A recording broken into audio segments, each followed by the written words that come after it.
ny fotoana mamy niarana fiainana findray tsy toy ny faizay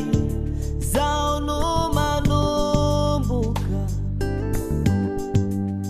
hanambady anao hanory tokatrano olomba ovao tsara tsotrano mahaleuva mahalasana sanatry tsy amidy na kuatakalo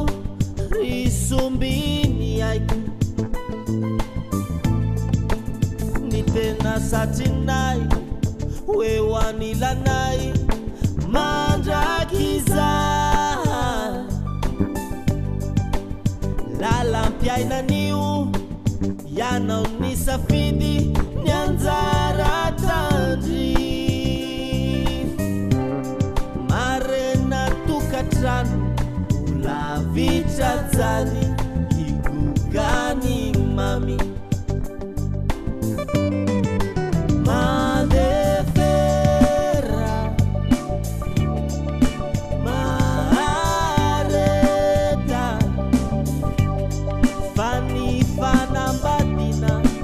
mety ho fiafina mety ho fijaliana manovany marina tandremo saosolafaka ankino aminiavo ny tokatrano fa ho sambatrianao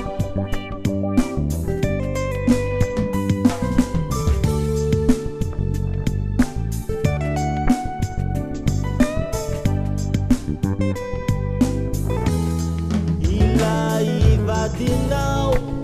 satry tianao ho tiavinay ataonay toy ny zanaka toy ny nateraka